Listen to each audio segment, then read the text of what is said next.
that mandated reporter stuff. When we look at the statistics for finding criminals and catching criminals and making sure that, well, that they pay for their crimes. Time.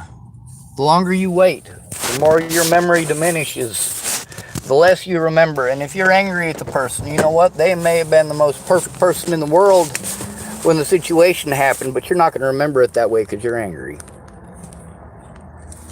Lucky for me, even when I'm angry, I can separate fact from fucking fiction. I also have the benefit of doing what the lawyers told me to do, which is record everything. Well, I at least tried. I needed help with that, and people didn't understand that. They didn't understand telling me to do something, not teach me to do it. Telling me to do the same thing over and over again doesn't teach me to do it. The fact that you're there, or the fact that you're not there to see my efforts, doesn't mean I didn't make the effort. When I recorded the efforts over and over again and showed you that I made those efforts and how it goes when I have to do it alone, well, then you got excuses, don't you? You're not going to look at those videos and see that I actually did what it is that you were asking me to do, that you swore up and down was going to work. I told you I did it repeatedly because everybody else told me to do the same thing. I told you if I got to do it alone, I'm going to get blown off. And what the fuck happened? I got blown off, and then you got angry because, well, what you wanted to happen didn't. You got angry with me because the outcome that you wanted, I didn't get. Well, I wanted that outcome too, dumbass. Why the fuck are you taking it out on me? I'm the fucking victim in this. Why are you angry at me because they did what I told you they were going to fucking do because I'd already been through it and I already told you I've been through it? The whole point of you making those calls, if they tell me the same things that, of course, all these other agencies want to claim, oh, no, they wouldn't say that. That's their job. That is their job. No, you're lying to me. They didn't really say that. No, they really fucking did. And if these people make those calls with me, they get to verify that. Meg made calls. She verified. No. Did she go in with me and help me to make a police report? No. I had to do desperate shit. She knew I couldn't do these things myself. She could have easily explained to these people before I had to do something desperate that I couldn't do these things myself. They're going to give me the mentally ill treatment and blow me the fuck off. Now, same thing with when I try to turn in crimes against others. When I tried to turn in that shit with Amy Spencer's kids, with Ray and Ingersoll smacking them, not taken seriously. When I told on Waylon Lolatai, it was not taken seriously. So far, Waylon Lolatai and me not being taken seriously, it allowed Waylon Lolatai, just so you know, the things that have cost Boulder County almost $3 million because of that man, all happened after he assaulted me.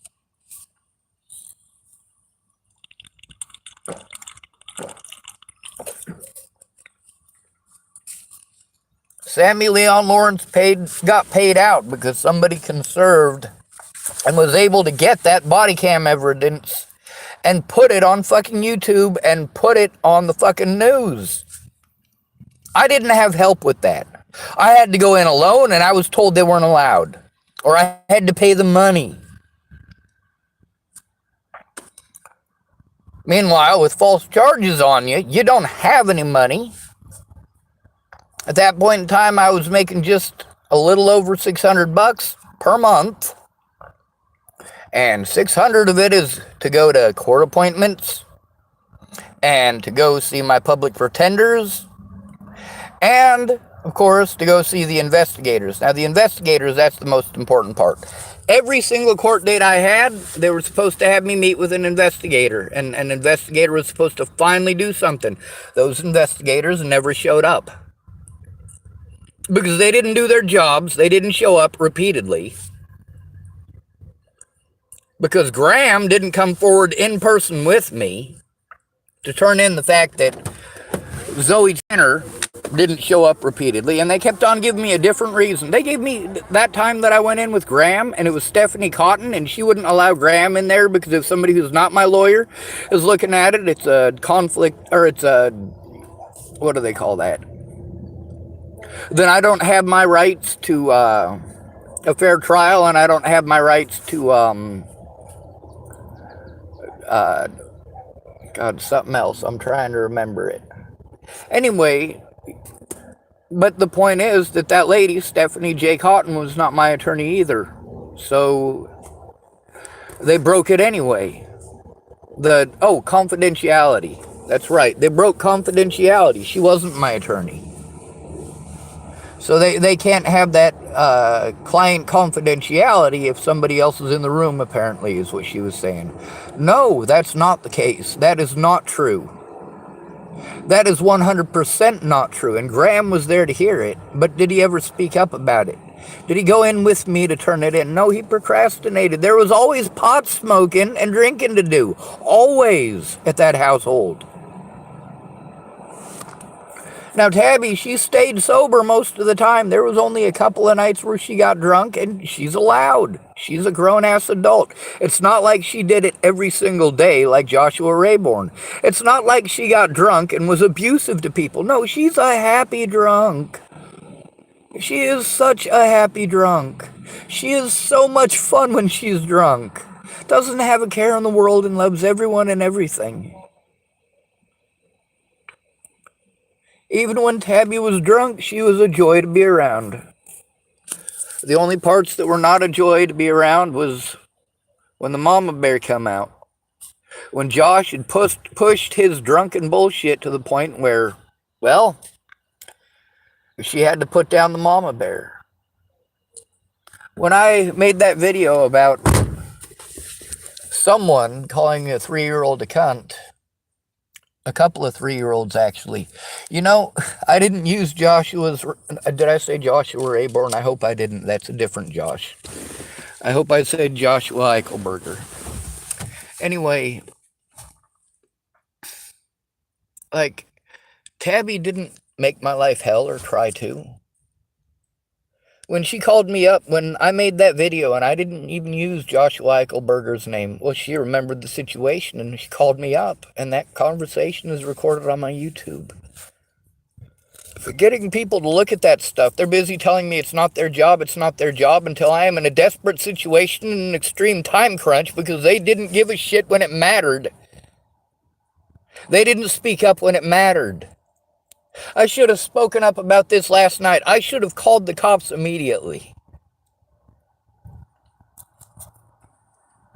At least it didn't take me 6 fucking months.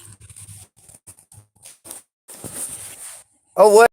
None of those people made police reports, did they? The only one, although a few people claimed to, they didn't have any evidence of it. Didn't document it. Couldn't tell me which officers they spoke with. Nothing. Brandon Ratner is one of those people. Claimed that he did, but did he? Or am I supposed to just take his word for it? Because, see, he didn't speak up in court. So when the cops say that nobody tried to insinuate that what I said about Brandon Ratner was a lie, what I said about other people's families being threatened was a lie, that I was making it up, that I was mentally ill, that I'm crazy, that these are hallucinations.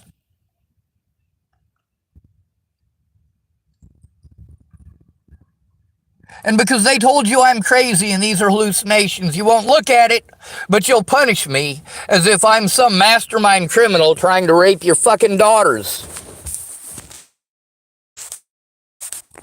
Get your head out of your asses and look at the fucking evidence, assholes. Not just the shit that they're willing to show you. Look at both sides. Look at all of it. Stop making excuses not to look. If you're going to help me, you have to look. These people that didn't look, they want to throw that shit back in my face later as if I must be guilty because they never bothered to look at the fucking evidence. Not my fault.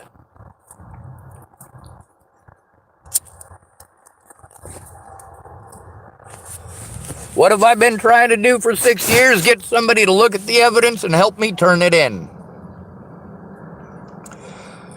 Now, because of safety issues and because of cops committing a lot of fucking felonies, I gotta post it on YouTube before I go in and do so. I gotta post it on Facebook with my intent before I do so. My recording device is still going. I haven't turned it off.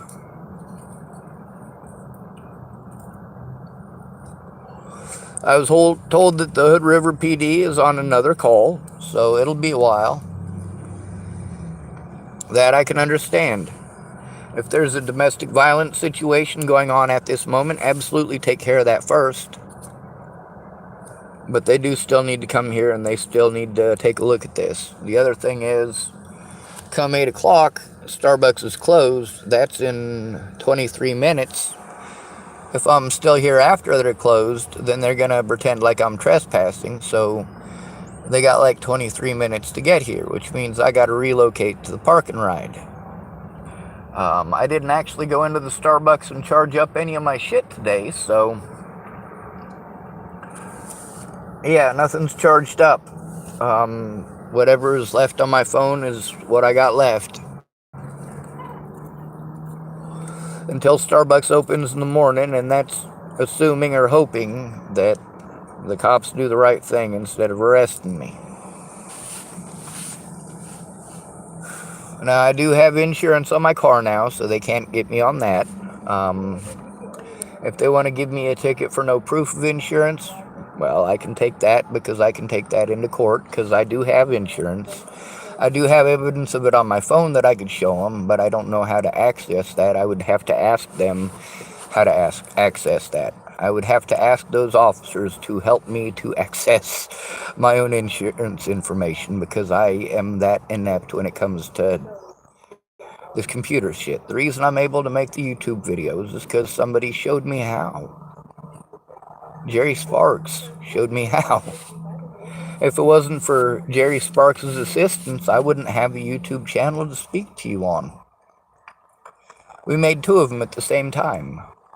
We made one of them so that, we could practice, and if we screwed it up, we still had another try, another fresh start, just in case. And we made this one, and then we made my main one. And I used that to beg people to come forward and beg them to tell the truth. To speak out about the fact that I was in contact with several of Natalie's family, and it wasn't me reaching out to them, it was them reaching out to me, them getting in contact with me, them talking to me. And people wanted to pretend that this wasn't happening. Well, I saved the evidence. Obviously, they tried to have charges brought against me because I told things that they thought were too private. Well, they should have come forward in court. They should have helped me to get a court date. They should have looked at the evidence. When I turned over all of my stuff to Danica Garner, here's the thing. I figured, well, Natalie deserves to have a voice. That Miss Shelley could be Natalie's voice. And that Danica had told me that she was autistic. And that she understood. So I'd hoped that she would be mine. They didn't try to get Natalie's words out there. They didn't try to get my words out there. They didn't speak about the situations or why I was afraid. Yes, it turned out that nothing had happened. But at the same time, Natalie had been dead for less than 3 weeks. I'd already been told about several other homeless people who were killed for looking like me.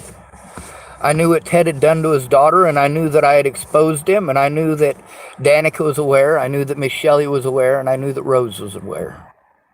These women already knew what Ted had done. That's why Natalie cut on herself. All 3 of these women knew, but none of these women did anything.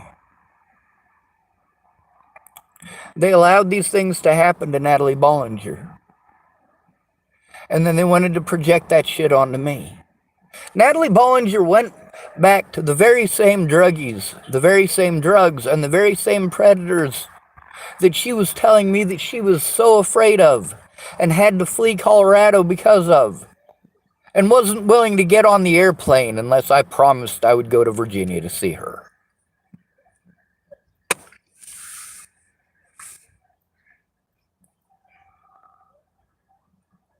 And then you pretend that because I don't have access to those phone calls, because those phone calls between me and my friend, I didn't record them. I didn't think that I would need to. But then again, you guys are persecuting me for things that there is zero proof of. There is zero proof of stalking. There is zero proof of me threatening anyone's life before Natalie was killed. None. Zero. Zilch. Nada. Nothing. What was I being harassed, threatened, and assaulted for? Because I was accused of stalking, and then that turned into a whole bunch of other fucking rumors. These people cut me off from my support network. These people cut me off from my safety, from my security, from my friends, from my loved ones. By utilizing this slander, I needed help stopping it. I admitted everything that I did wrong, and then you pretend that because I admitted the things that I did wrong, that I'm a horrible person, and then you tell me I don't admit anything that I do wrong. I blame it on everyone else. Then y'all are telling me that I didn't admit to those things. You had to take them from some other Facebook group or some other profile. Where the fuck did they get those? They were cherry picking from a whole bunch of evidence that I posted up. I posted the truth in its entirety. They got those screenshots from me. And they picked and chose the parts that they could use to paint me as a villain. And omit the parts that showed I was telling the truth. They did this intentionally and maliciously, and I've been through 6 years of hell. You tell me I gotta go to mandated reporters. It's against the law for them not to turn it in. You're right. But they're not afraid of that. Because nobody gives a shit. Nobody gives a shit if mandated reporters don't do their jobs. There's no teeth to that goddamn law. These people, all of these people are mandated reporters. Every fucking one of them.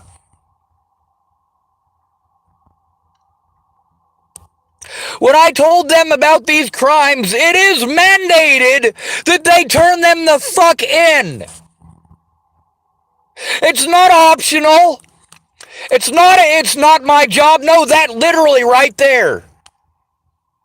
If you do not do your job as a mandated reporter, as a medical professional, you lose your fucking license. That doesn't matter if you're the doctors with what needs to be a malpractice case. When I tried to turn in Jared Hahn and Cody Selhorst, and they manipulated Jen Beebe into having me sent to Scotts Bluff, and they told those doctors what they wanted me diagnosed with. But they fucked up. They should have said schizophrenia the first time. They weren't that intelligent. Scott DaCosta, his excuse, when I asked him if he watched the video about the situation of my grandma's funeral, he said, no, I didn't. I said, why not? Or he said, yeah, I watched just the first couple of minutes of it. I said, why just the first couple of minutes? He said, because your friend said you were bipolar. So if someone's bipolar, you don't have to do your job. If someone is called mentally ill, you don't have to do your job. His excuse for not doing his job is that I was apparently my friend. That's Graham Milbourne, by the way. I talk about him a lot. He's recorded on my YouTube conversations as well as in the video. Well, the half of a video of the situation of my grandma's funeral with Graham Milbourne. I mean, holy Christ, how difficult is it for Graham Milbourne to speak up? It's not. But he didn't know shit about the situation, despite that I paid a lot. Not just a gram Milborn, but also out in pot and alcohol, which are both legal in Colorado. You know, if I buy this booze for Tabby's boyfriend at the time, she wasn't dating Graham until after I left. I was in California when she started dating Graham. Before that, Graham was Joshua Eichelberger's best friend. Oh, sounds like a loyal feller, don't he?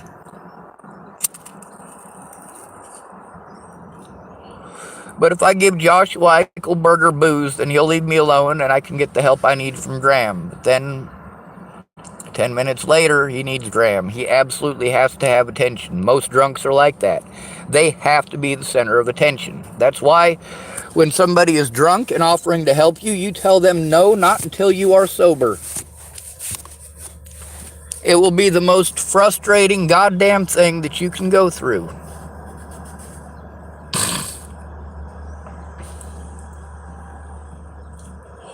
And they're not going to admit to it or fess up to it afterwards. They're alcoholics.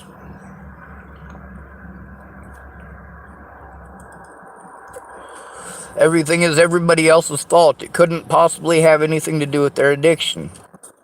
It couldn't possibly have anything to do with the massive bottle. I've never seen a bottle of wine that massive, and she drinks one of those every night.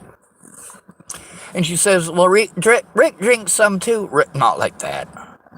She'll finish the bottle whether Rick drinks or not. Then there's situations like Amanda Engeline. Here's a good one. Amanda Engeline wanted to claim that I was a bad person because I played video games while I was up there at night. This is her story. And of course, I did take screenshots of it. And then later on, she wanted to edit it. Now, unlike on Facebook, where on Facebook, if you edit something, it'll show you the edit history. So if somebody changes their mind into a complete 180, well, Facebook recorded both of them. The first thing they said and the second thing they said. Now, here's the thing about editing on YouTube. On YouTube, it doesn't do that. So, of course, when you reply to something, and then they edit it to say something else, well, then it looks like you've replied to a different question because they've changed what they typed. The reply that you made is still there, but now it has a different meaning and a different connotation. That's right, Amanda Engeline did that.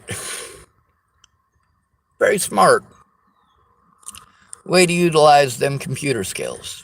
Ted Bollinger wasn't that smart. Sure, he was taking it down, but he wasn't taking it down fast enough. Not like Blaine McCrelius. See, I understand why James blocked me. With Blaine McCrelius literally deleting all of his messages, well, it probably appeared to James as if I was typing that shit to him. See, that's where Blaine McCrelius come at me at. It was on James Golden's Facebook page. So, of course, I didn't type very nice things at Blaine McCrelius. This is a guy who had threatened my life already. And then he threatened my life. Well, when he threatened my life prior, it wasn't recorded. This time, it could have been recorded. I just wasn't fast enough in taking the screenshots. So I got to get a judge to get some fucking paperwork and fill out all that stuff to try to get the stuff to show that Blaine McCrelius was threatening my life on a profile that I'm no longer friends with this guy over. And meanwhile, am I a bad person because this guy blocked me? No, I'm not. This is where Blaine McCrelius come at me at. That was the post where he decided that he was going to threaten my life on a post. That was while he was also manipulating one of his customers. That would be Miss Peaches, Kayla Trujillo. You can go through and listen to the conversations with her and I, and yes, she does admit to being a drug dealer.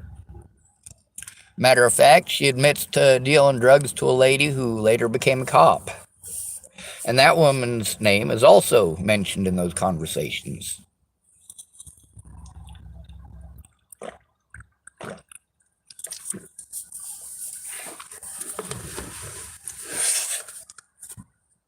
The good thing, though, with Ted, I wasn't able to take a picture or a screenshot of all of them quite fast enough, but it didn't matter that he deleted it because, see, here's the thing.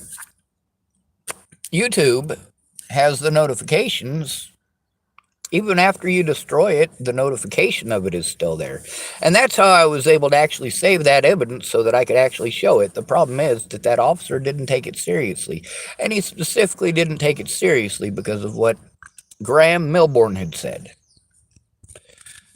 When the officer asked me if this is just one of those things I just needed to talk, no, I didn't just need to talk. That was a very volatile situation with a very dangerous man named Ted Bollinger, who also happens to be the one that this man last night got a hold of me about. And if there is an underage girl involved, yes, I'm going to make the fucking call.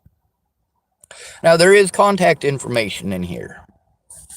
The man who sent me that, he sent me his email address. And tomorrow morning, I'm going to do what I told him I would. Something I was supposed to do today and told him that I would, and I didn't because it was just completely surreal last night. I mean, I had gone without sleep for so long because having a panic attack is like that. And, you know, when he called me, I was completely fucking out of it. I mean, I was not far from being completely delirious from lack of sleep, from being scared, from missing my loved ones, from hurting. See, that's what people don't want to pay attention to. Natalie Bollinger's lies, you guys want to pretend like it should be no big thing. It should be easily forgiven. And it is, except that it prevented me from seeing all of my loved ones, all of my positivity, all of the positive people in my life. Those lies prevented me from seeing those people for over a year. The only time I risked going to Boulder is when somebody like Pierre told me that they would visit me. Or when somebody like Ryan said that he would come visit me and I could tell him what was going on in person. Both of those are people who I tried to get a hold of before Natalie was killed. They were going to come meet me in person, and they didn't. They didn't understand the risks that I was going through to come tell them these things in person. I needed help in person. I didn't have the computer skills to fucking send the evidence to Natalie. I had to have somebody in there in person to look at it. And no matter how many times I said that, and these people understood 100% that what I needed was somebody to look at it and help me turn it in, nobody bothered to look. Some people finally decided to look just enough for, well, you guys know the hook, line, and sinker bullshit. They looked at just enough evidence for me to hook them in so that they would hopefully actually look at more evidence, but then they were enthralled with the story. And they didn't actually bother to look up any of the things that I told them they should. Now, I don't get to hate them for that, do I? But a lot of people sure hate me when I'm not able to do what they want me to do. I'm not capable of doing what you're asking. You are capable of doing what I'm asking. You are capable of making a police report. You are capable of speaking up. And if they deny you that right, the same as they have done to me, then you do need to fight it. It's, well, obviously not just you.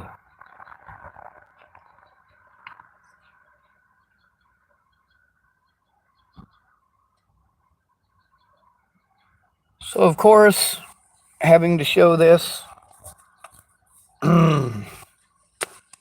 not knowing when the cops are going to show up or if they will, and it is now 7:55, so I actually have to turn off this video and relocate and then recall them. So I suppose it would be alright to turn off this recording device because it's going to be a long one. This will actually record up to 9 hours. I know that because the day that my sister was over there with Ed, I recorded 9 hours on it. I got to piss like a racehorse. Starbucks closes in 5 minutes. I've been sitting out in their parking lot all day without being a customer. That's not okay. And I did intend on being a customer, but here's the thing about communication in text. I get frustrated, and I'm going to be frustrated if I'm texting. You guys take everything wrong in texting, and you go out of your way to do so.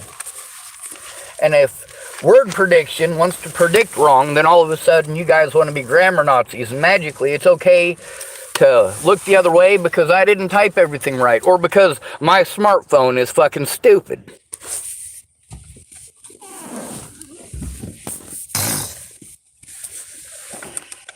Fuck it.